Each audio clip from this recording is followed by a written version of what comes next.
Coming up on this edition of the Bluffton News, we'll learn how to keep Bluffton sustainable with Experience Green, and we'll also find out about a brand new program with the Bluffton Boys and Girls Club.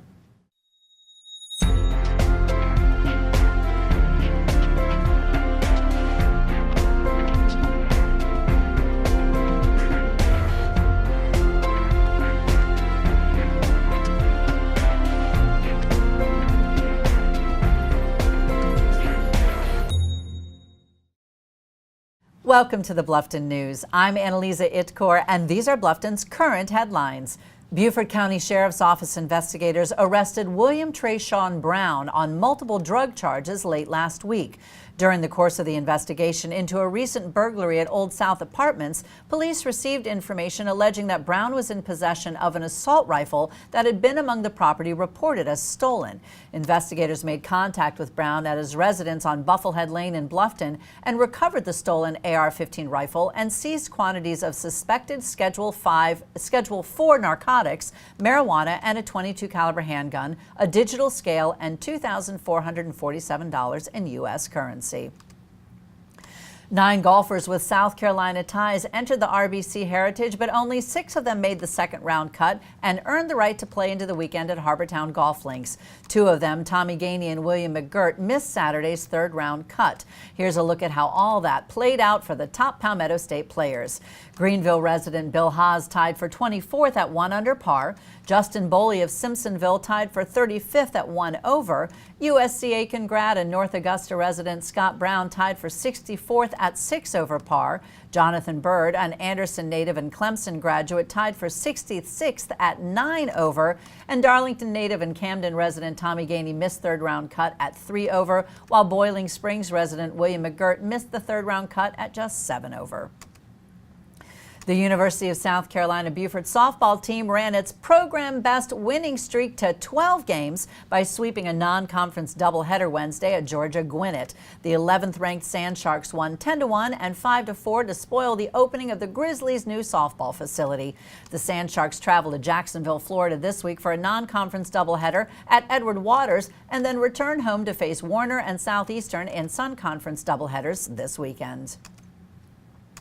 Of the 5 former Hardeeville city officials indicted in March for misconduct in office, 4 were arraigned Monday and pleaded not guilty.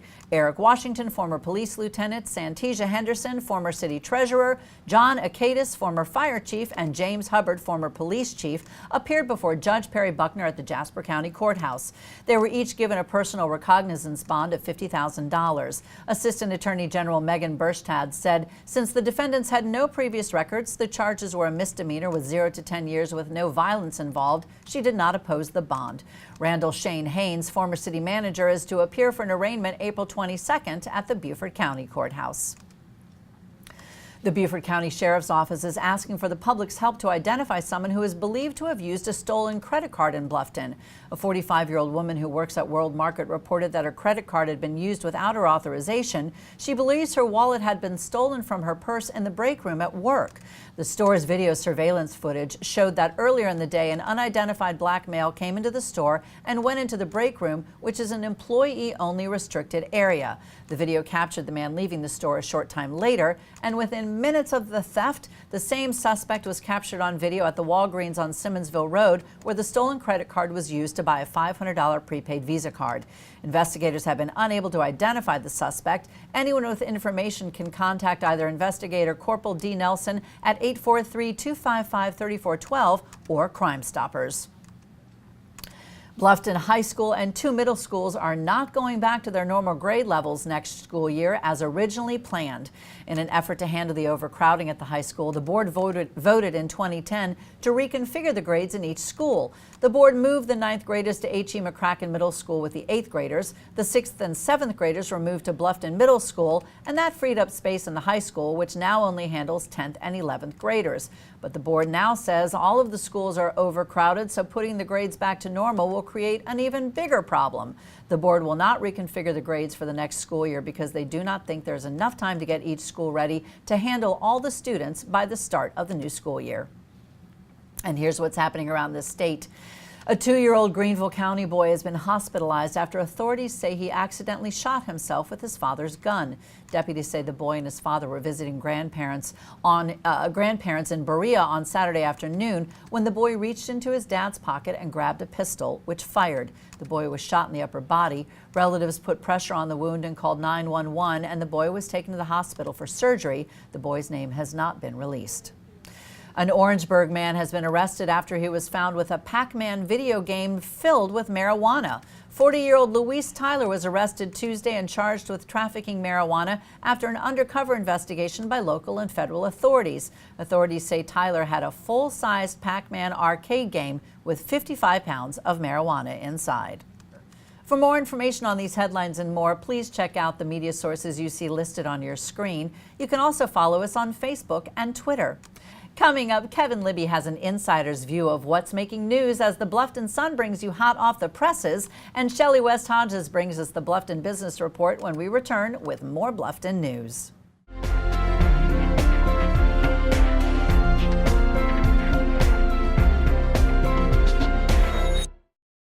Welcome to Brown Golf, where playing here has its rewards. Purchase a 20-round package of golf prior to May 1st, 2013, and receive a full day with yours truly. That's 18 holes of golf, 2-hour mini school, and lunch. To purchase that package, go to browngolfmanagement.com. That's browngolfmanagement.com. Now, let's go humble the golf course.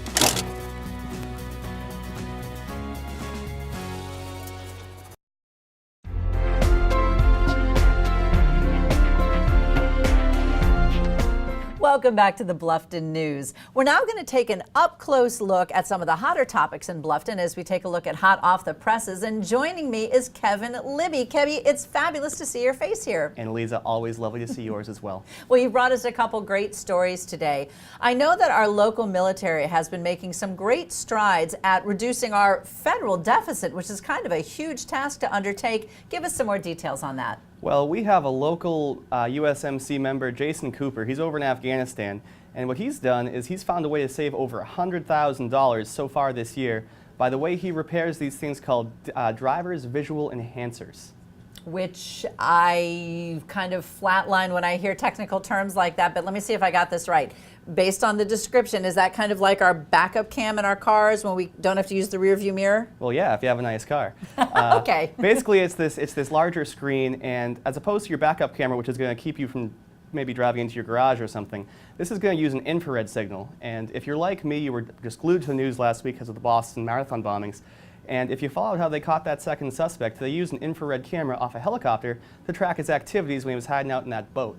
So you can imagine over in Afghanistan, it's very important to have those driver's visual enhancers for all the tactical operational units as they're driving around doing a lot of police work. Well, I can also imagine that these, I guess you call them DVAs, are a bit more expensive than the ones that are in my car? I would imagine as much. They cost, it depends on your upgrade, but they typically run between $3,500 and $4,500. So having Jason Cooper over there in Afghanistan repairing these things and saving us from having to trash them and buy new ones is a huge help. All right, so thanks so much, Kevin, for joining us. Thank you, Anneliza. Joining us now is Shellie West-Hodges, who always does an amazing job with our Bluffton Business Report. Now, Shellie, when I first moved to the Lowcountry area, one of the things that really struck me, an amazing number of nonprofit charitable organizations here. Tell me how those organizations can be helpful to local businesses.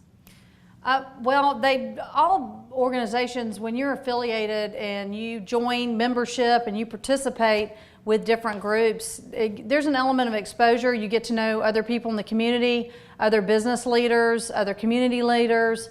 It's really a good, also networking, but it's a good way to get involved, and people can get to know you and know your business and know who you are. So it's really a good avenue to just really help all the way around. Now, give us an idea of some of the events that are coming up that businesses can participate in. Now, the South Carolina Commerce Department is hosting a lender matchmaking event at USCB in Hardeeville in May.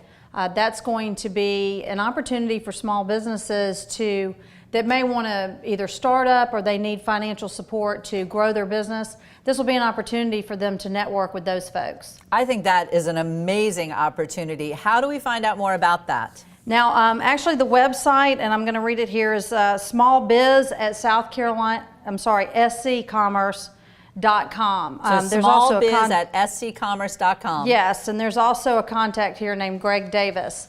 So that, and it's very nominal, it's $30 for registration, and it's May 20th, and it's an all-day event with networking, and I believe they're providing lunch as well. Now, our local Rotary is also giving an opportunity to small businesses. Yes, the Bluffton Rotary, which actually is a great organization, which is among 32,000 clubs worldwide, is actually starting a business expo for their members, so their members can network together and get to know each other's businesses. Kind of holds true for any organization, you know, even if you're a member of a church or a school, they all have business directories, so everybody can kind of help each other and really patronize one another. So this is a great opportunity. Rotary does a great job, you know, raising money and support for charitable functions and organizations out there, and just a great place to get to know people. I mean, they're such an active organization. They've got the Bluffton Festival every year, they've got the polo match, and I see businesses interacting like crazy just through those two events. Yeah, and Rotary's great because they do look for people who are business leaders and leaders in the community, so they really want you to participate. And it's like any membership, whether it is a chamber or whether it's a nonprofit organization or a church, the membership is what you make out of it. So to participate, you're going to get the full, your bang for your buck, so to speak. So it's really important to participate. Well, this is all terrific advice. Shellie, thank you so much for joining us today. Thank you, Anneliza. When we return from the break, Mary Stuart, Alderman from Experienced Green, tells us how to sustain our Bluffton community, and we're going to go exploring with Jerry Spraggins from the Bluffton Boys and Girls Club.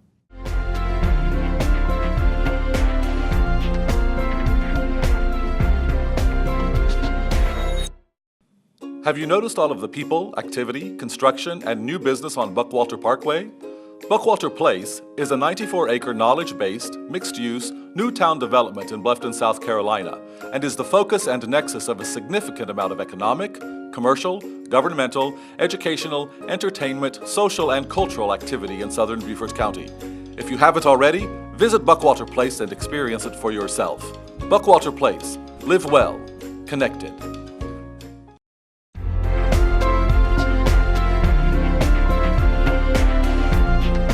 Welcome back to the Bluffton News. I'm delighted to welcome Mary Stuart, Alderman. She's on the board of directors with Experience Green, which is an organization that actually is becoming very well established in our area. Mary Stuart, why don't you start first by telling us a bit about what Experience Green does? All right. Experience Green is a nonprofit organization formed about 2.5 years ago in Beaufort County to improve our communities by protecting our environment and helping people become more sustainable in their living and business practices. Now, we know that this is no small feat. How do you go about accomplishing your mission? We say that we educate through experiences, connect community resources, and advance sustainable development. And by that, we have experiential education programs which help people learn more sustainable business and living practices that actually help them save money, as well as protecting our environment and improving the quality of our lives. We also advocate for green initiatives, including an upcoming baseline sustainability assessment where we will be measuring our environmental footprint so we can know where we are. Now, interestingly, unfortunately, more and more people are getting very much caught up in this green movement, but there are still a lot of people out there where this is a new vernacular. What does sustainability mean? Sustainability has a lot of definitions, but it's important to say that it's much broader than just environmentalism or protecting the environment. Sustainability asks questions about how we make decisions relative to the resources that we consume with the actions that we take. Or, as our Native Americans advised us, we should make every decision considering the impact it will have on the 7th generation. Ah, I like that very much. Now, how do we find out more about Experience Green? We have a great website, www.experiencegreen.org, and that gives a lot of information about our organization and about our upcoming programs and events. Now, speaking of upcoming programs and events, and this is another great way to learn more about being sustainable and about Experience Green. There's a very exciting thing happening this coming Saturday. Yes, indeed. On April 27th, we will celebrate Earth Day. It will be collaboratively done with the town of Bluffton and Carson Cottages at the Carson Cottages on Calhoun Street in Bluffton from 11 to 4 immediately following the May River cleanup. It's a free family event with lots of games and activities, music, entertainment, food, and it'll also be a zero waste event. We won't have any trash going into the landfill. It will all be either recycled or composted. Now, I watched you guys do this last year, and it was quite impressive. You can't imagine the crowds of people, zero waste. It is such a miracle to watch it all pull together and happen. How can people get involved in helping? You can come to our programs and events like Earth Day. We also have an event in May, a Live Green event entitled Food by Land or Sea. It's about sustainable agriculture and sustainable seafood. It will be held on Monday, May 13th at Myrtle's in Bluffton, and on Tuesday, the 14th, at the Palmetto Electric Cooperative Community Room on Hilton Head Island at 6 o'clock. It's a free community event again. The Director of Education from the South Carolina Aquarium will be there to talk about seafood, and then we'll have Patrick and Lauren Kelly to talk about sustainable agriculture. Following that, there'll be a cooking demonstration and a networking event. Again, it's free, but please register online. Well, that's definitely something I'm signing up for. Mary Stuart, thank you so much for joining us today. Thank you. Joining me now is Jerry Spraggins from the Bluffton Boys and Girls Club.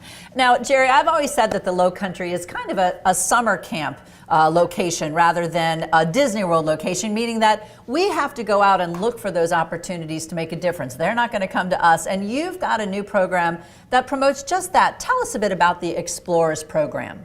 Sure. Well, the Bluffton Explorer Learning for Life program is a nonprofit organization that was established actually in 2006 by my partner, Officer Loving, and the director of the Bluffton Boys and Girls Club, Molly Smith. We are designed actually to reach out to teenagers and or potentially at-risk teenagers between the ages of 14 and 18. We are designed to actually help them and guide them in a career of law enforcement or possibly military. It's a program that actually the kids seem to really enjoy and to seem to be springing forth so far in this year. So we're really excited about it. Now, this program in the Boys and Girls Club just had a hugely successful event this past April 18th. Tell us how that went. Yes, we did. Every year our Explorer cadets have to do a community service project. This year we tried something a little different. We reached out to the Riverside at Belfair Living Community. We wanted to make sure we left an impact this time. So instead of just what we did was not just interviewing with them, but we also had a senior citizen appreciation dinner and an award ceremony. They had the opportunity to interview the senior citizens. They went back and they had a game day with them, so they really got to know them. Our theme was actually called History Building Our Future, and it was really just that. When we got there, we actually had the ceremony, and the senior citizens were so surprised. They did not know they were actually getting awards, so it was a wonderful thing. We had our chief of police there along with the sergeant of Bluffton Police Department and actually our president, Mike Garcia of the Bluffton Boys and Girls Club. Now, how did this experience impact your cadets? They walked away with a totally newfound respect for senior citizens. They got the opportunity to explore and find out so much history. We had some who were Holocaust survivors. We had some who were World War veterans. We had some who were actually connected or, used to sell in a store to the mafia. So the cadets were really excited about it. They grew new relationships and, like I said, a newfound relationship and respect for the senior citizens. And conversely, what did the senior citizens think? It impacted their heart greatly. There were tears shed. They were so excited. They talked amongst one another about their awards and where they were going to hang them. I think, like I said, new relationships that were formed, and also, it's something that we're not going to stop. We would like to continue because it really made an impact on the senior citizens as well. Wow, that kind of thing, it really, literally, goosebumps. Very cool. Now, what is coming up next for this program? Next, we have our boot camp, which is coming up June the 16th to the 29th. That's a 2-week program that's actually mandatory if you sign up with the program. We have a fundraiser also getting ready to come up, I believe on May the 28th, which is going to be an Xbox tournament, and that's going to be really exciting as well. So. Well, it's so great to hear about a program that is making such a difference. Thank you so much for joining us. Thank you.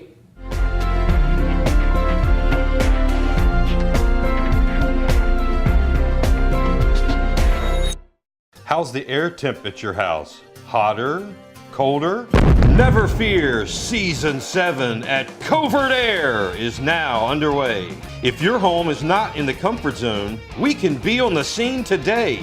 Clean a little coil, find a little leak. If it's over the hill, replace it. Summer's coming, have no worries. Sit back, relax, and stay cool. Covert Air to the rescue. Available 24 hours a day, 7 days a week.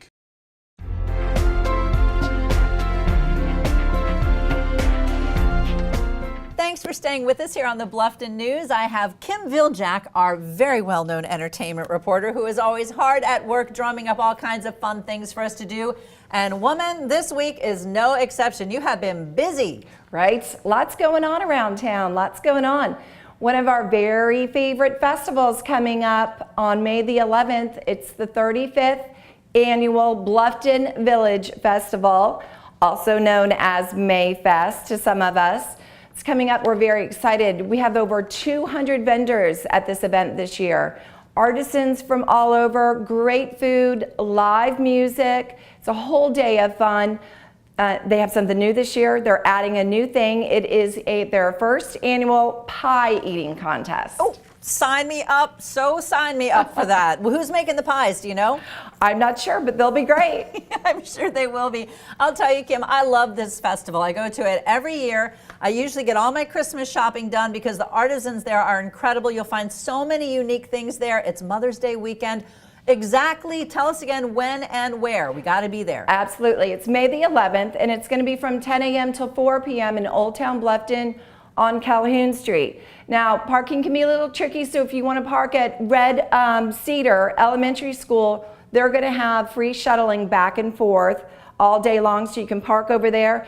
Get more information, you can go to their website at blufftonmayfest.moonfruit.com. You can get a map of where to park, what to do, any other information you need. Perfect. Okay, now we have another fun event coming up, the polo match. Yes, this is one of my personal favorites too.